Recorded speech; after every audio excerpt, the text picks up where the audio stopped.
Have you ever felt that you hit a dead end in your guitar playing? That whatever you tried to do, you just couldn't advance any further? That happened to me once, but actually it wasn't with guitar, it was with French horn. When I was in high school, the instrument that I chose to play was the French horn. That's the instrument that I played in the concert band. And things went really well. I was getting lots of gigs. For instance, I was playing in a musical theater pit band and they were a lot of fun. But behind the scenes, I didn't realize that I was developing some pretty bad habits. I had started playing this instrument without taking any sort of lessons. To play the higher notes, I was doing something called mouthpiece pressure, where I would try to push the mouthpiece into my lips to try to get the higher notes, because that was the only way that I knew how to play higher notes. And this was a very big problem because I would come home after band practice and I would actually have like these red marks on my lips. So then I decided to take lessons, and instead of improving it, it actually all came crashing down. Unfortunately, the years of using physical force to get the higher notes, actually pushing the instrument, meant that I didn't actually fully get rid of those bad habits. I couldn't overcome the problems that I had developed using mouthpiece pressure,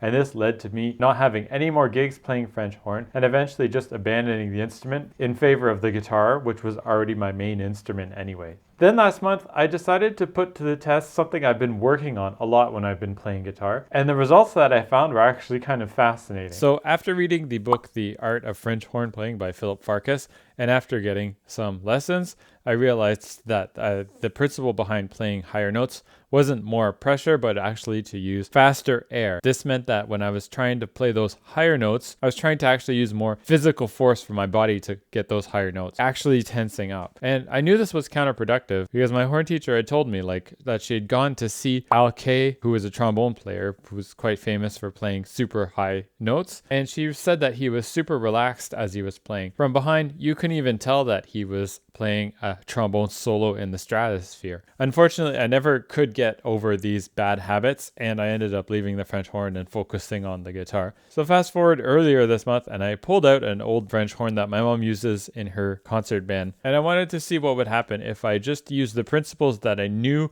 were supposed to work if I was going to play high notes, and then I tried to keep myself as relaxed as possible, get rid of all of that baggage that I had from years of being frustrated of not being able to play those high notes properly. And what I noticed was interesting. I mean, I couldn't play for very long, and I obviously couldn't play any high notes, but I did notice that I could focus more on using more effort from the abdomens, and I also noticed the lips working more. The number one thing that I focused on was just the air and staying relaxed and not having any frustrations. When I started to do that, I noticed that the technique would work properly. Hopefully by using this lesson, you'll be able to avoid some of the pitfalls that I had when I was learning French horn. If you are using too much effort in your guitar playing, your shoulders are tensing or your neck is tensing or something, whatever, this is the wrong thing to do when it comes to guitar playing. Actually, with guitar playing, the less effort you use, the better. If you are using too much effort to play guitar, not a good idea. You really need to actually review what you're doing. And there's a couple things that you can do to review. One thing I like to do is as you're playing chords,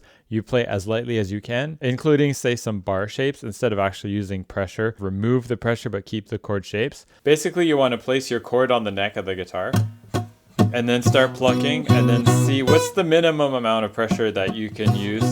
So this lets you practice without using any pressure at all. This goes the same for harmonics. So with harmonics, you want to have as light a touch as you can. And it also goes the same for playing fast repeated notes. When you're playing fast repeated notes, the more you're tensed up, the slower and more sluggish that you're going to be. So remember, when you're playing guitar, only apply physical effort exactly where it's needed on the neck of the guitar, and try to observe yourself from outside. You can either do this kind of like a mental experiment, imagine yourself holding and playing the guitar, or you can just film yourself playing and look at where your body's doing, not just the hands, but look at, say, your shoulders or your arms, and see if you can spot yourself using tension where you're not supposed to be. Anyways, I hope this video helped, and if you liked it, hit the thumbs up button, and I'll see you in the next video.